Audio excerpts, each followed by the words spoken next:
Alright guys, welcome back to episode 4 of the YouTube series. In this episode we are going to be creating the killer.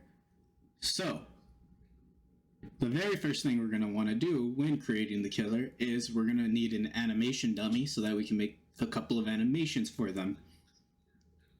We're going to need 2 to 3 different animations.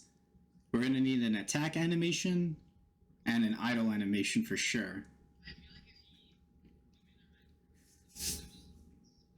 So, I'm going to make the idle animation first for my killer. It's just going to be a simple arms to the side thing so that you can tell they're the killer.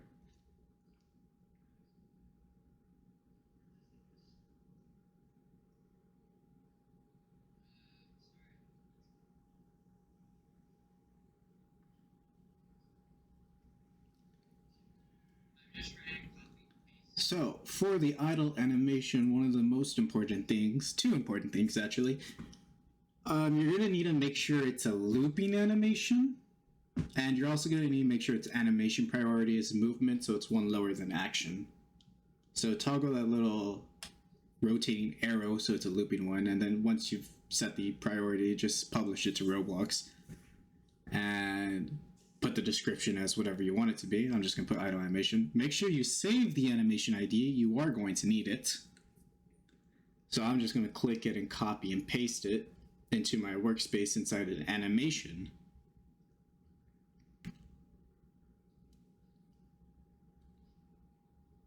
And once I do put inside the animation, I'm going to name it to idle animation so I remember what kind of animation it is. Now that we have finished the idle animation, we need to make an animation for attacking people. So for mine, I'm going to have them bring the arms up and just slash them down. A very lazy animation, but easy to do.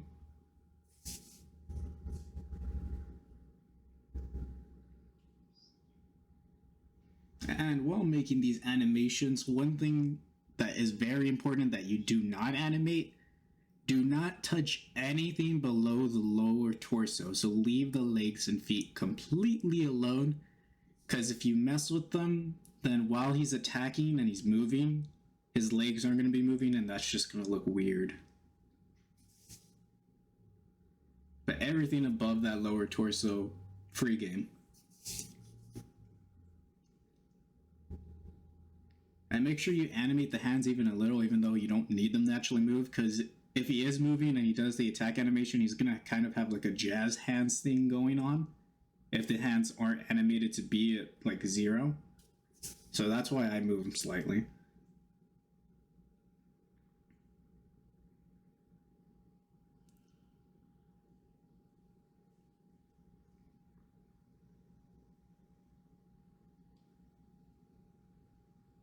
And another thing that's going to be very important for this animation is when he does do the attack swipe, make sure his right arm is coming out in front of him, because that's going to be the thing we use for the actual hitbox later, is his right arm.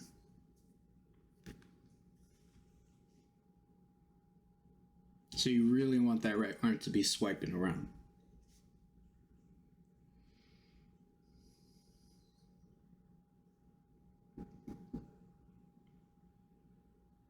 As you can see, it's a very simple animation. Gets the job done.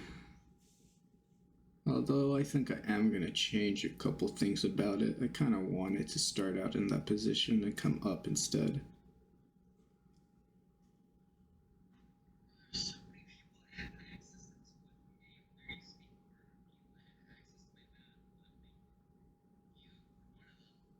Yeah, that looks way better.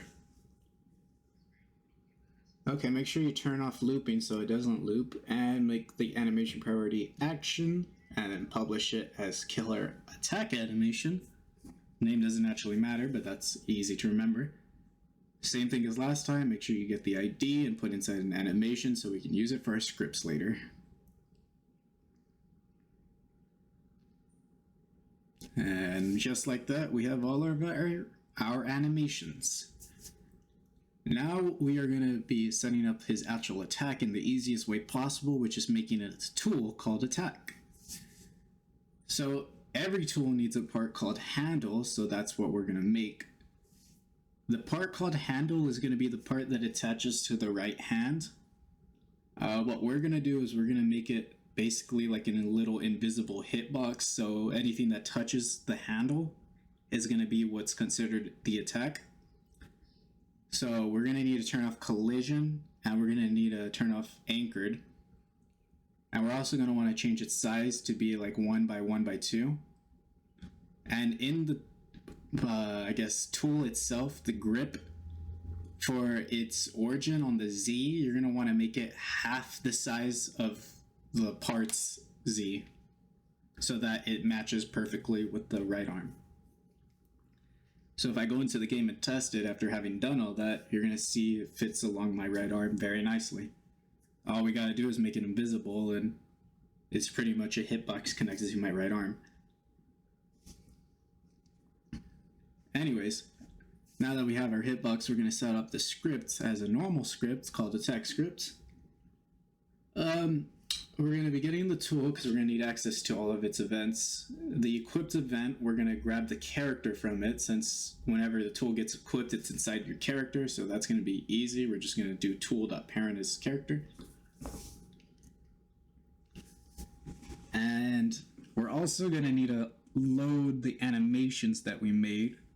So the idle track needs to be carried over from one event to the next, so we're going to have to put that at the top. Now I'm putting this little snippet of code inside the equipped. I'm going to move it to the unequipped later because that's where it's better used. But this part is important. Idle track is equal to character, humanoid, load the animation, and we're going to take those two animations we had earlier and put them inside the script so we don't have to. So it's an easy reference pretty much. So load the animation that's inside the script called idle. And once we have loaded that animation, we're going to do play on it, and that's going to make it play the idle animation every time we pull out the tool. However, we're going to want it to stop playing the animation if we put away the tool. So unequipped is pretty much whenever we put the tool away, it goes back into our backpack. So we're going to take that code that I said would move earlier from the top to the bottom, just copy and paste it over. And that pretty much makes it so if we do have an idle track, which if we pulled out the tool, we will, stop it and cancel it out.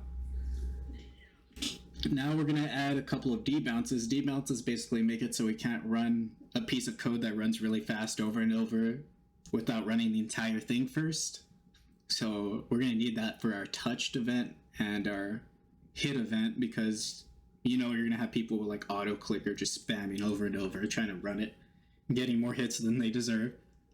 So tool.activated is basically what happens when we have the tool out and we click.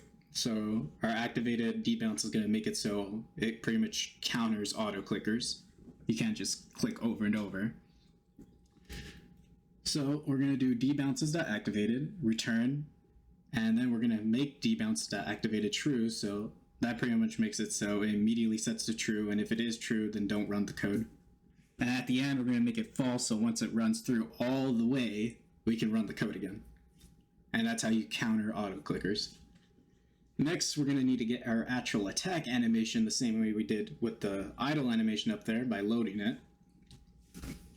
And we're going to play it.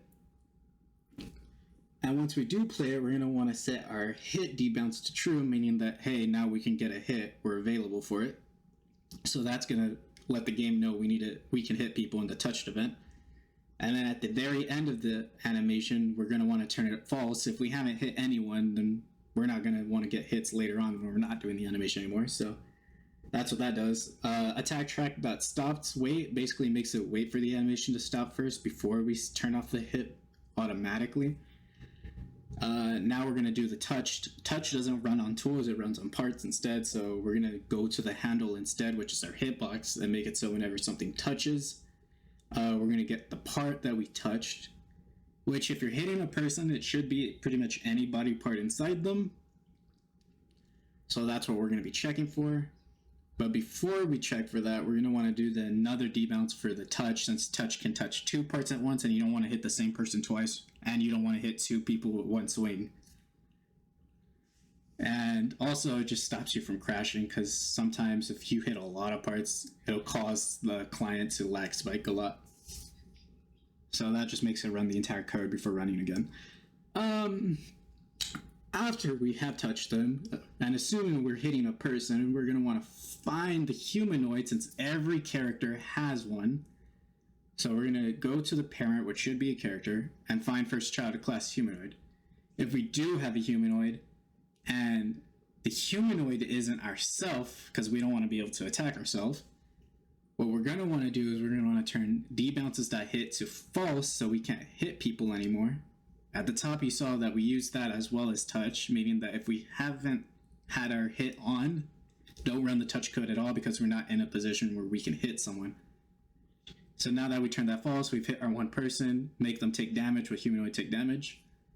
And pretty much that's all you need for your code. So if we run the code, we're going to have all our animations and we're going to be able to hit people and take away damage from them. As you can see, I have my idle animation and it goes away when I put it away. I do my attack animation kind of fast. Might fix that later. But I can't do two animations at once with auto clicker. Now if I go near him and I attack him, he loses health because he hit my hitbox. And yeah, that's pretty much all you need to do. So I think what I'm going to do is I am going to slow down the hit attack thing because I didn't like how fast I was able to swing. So I'm going to set in a manual wait. You'd put your manual wait immediately after waiting for your animation to stop. So I'm probably going to do like a wait of 0.5 seconds because that just feels right to me. But you can make yours longer or you can not have one at all if that's what you want. And after doing that, it should feel a little less auto-clicky. Also, turn off your handle to be invisible with transparency if you haven't done so already. And then move the tool into replicated storage. Not every player has it. And then all we're going to do is we're going to go back to our main script from the last episode and go into our setup killer. And we're going to clone it from replicated storage into the killer's backpack when we set them up so that they are the only one in the match who has the tool and they only get the tool when they are in the match. So up here, we're just going to make a reference for replicated storage. We got that.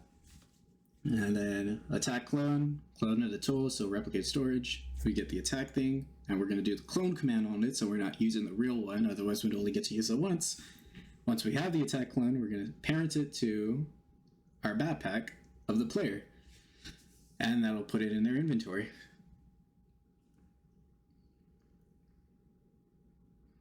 Now, if we test with two people, we're going to have a killer with an attack and a survivor with that one. However, you can't really tell the killer is a killer until they pull out the stuff. So what I'm going to do is I'm going to set some things about the killer to make it more unique. For one, we can do the walk speed. Killer should be faster than survivor, otherwise they're never going to catch them. So we're going to set some manual speeds for both survivor and killer here. Survivor, we're going to make walk at 10, and killer, we're going to make it walk at 12, so they're barely faster. So it's just a slaughter fest. Next, to make the killer a bit more unique, we're going to want a picture so that we can see their face, make it like some evil or corrupted face. I like this one, so I'm going to copy that one.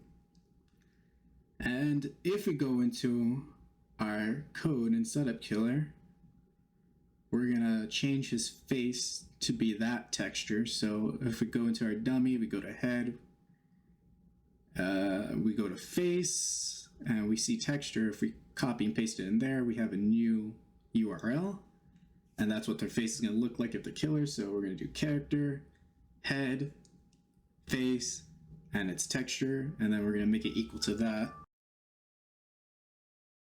so that whenever they are the killer, they'll have that texture. And now you have a way of telling the killer is the killer before they pull out their weapon.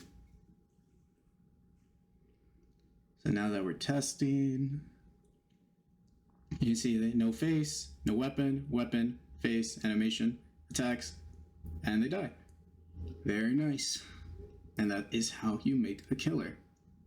However, if you haven't noticed this already, which you probably should have, if I waddle my way over to the survivor and I attack them, and they manage to get away from me somehow, you can notice that they actually start healing over time automatically. If you want a game where they don't heal over time, once they lose their health it's gone, or you want a health item that only they can heal from, what you're going to want to do is you're going to want to put a script inside start a character and call it health, so it overrides the default script, and you're going to want to make it destroy itself. That pretty much removes the ability to automatically heal over time. If you're okay with them healing over time, then you just don't have to add that script at all. And that is all for this episode. In the next episode, we are going to start part 1 of adding the survivor interactions and giving them a way to win. See you next time.